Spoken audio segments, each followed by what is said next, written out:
വലിയ സ്വപ്നങ്ങളുമായി ഫാബ്രിക്കയിലേക്ക് വണ്ടി കയറി ഒന്നും ആകാതെ പോയ ഒരാൾ. ഒടുവിൽ അവിടെ നിന്നും വഴിമാറി രക്ഷപ്പെടാൻ ശ്രമിച്ചൊരാൾ.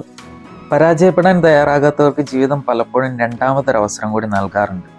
ആ ഒരു കഥയാണ് ആൽവാരോ കരേരാസിന് പറയാനുള്ളത്. 2017 കരേരാസ് മാഡ്രിഡിലേക്ക് വരുന്നത്. പിന്നീടുള്ള 3 വർഷങ്ങൾ കഡേറ്റ്, ജൂനിയർ സി ടീമുകളുടെ ഭാഗമാകുന്നുണ്ടെങ്കിലും പ്രത്യേകിച്ച് അത്ഭുതങ്ങളൊന്നും അവിടെ സംഭവിക്കുന്നില്ല. ശരാശരിക്കാരനായ അവനെ നിലനിർത്താൻ ക്ലബ്ബ് വലിയ താല്പര്യം പോലും കാണിച്ചില്ല എന്നതാണ് വാസ്തവം. പിന്നീടുള്ള വർഷങ്ങളിൽ മാഞ്ചസ്റ്റർ യുണൈറ്റഡിനൊപ്പം ഭാഗ്യം പരീക്ഷിക്കുന്നുണ്ടെങ്കിലും അവിടെയും മാറ്റമൊന്നും ഉണ്ടാകുന്നില്ല. പിന്നീട് തുടർച്ചയായ 3 വർഷങ്ങളിൽ 3 ടീമിൽ ലോണിലേക്ക്, പിന്നീട് ബെൻഫിക്കയിലേക്ക് ഒരു പെർമനന്റ് ട്രാൻസ്ഫർ. അവിടെ മുതലാണ് കരേരാസിന്റെ കരിയർ മാറിമറിയുന്നത്.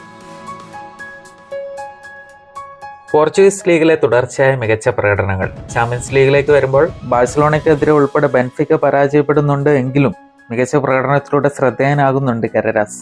ആ ഒരു മികവാണ് ഇന്ന് റയലിലേക്ക് അവനെ എത്തിക്കുന്നത്.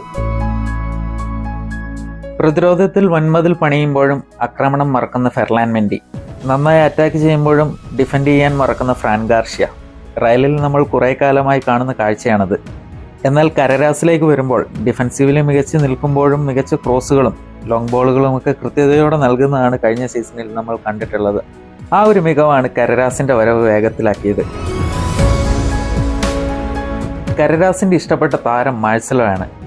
മാഴ്സലോയുടെയും റോബർട്ടോ കാർലോസിന്റെയും പിൻഗാമി എന്ന് തുടങ്ങി പ്രതീക്ഷകൾ ഒരുപാടുണ്ട്. ചിലർ വരുമ്പോൾ ചില സ്വപ്നങ്ങളൊക്കെ സാധ്യമാകും എന്നാണല്ലോ. കരേരാസിലൂടെ അങ്ങനെ ഒന്ന് സാധ്യമാകട്ടെ എന്ന് തന്നെ നമുക്ക് ആഗ്രഹിക്കാം.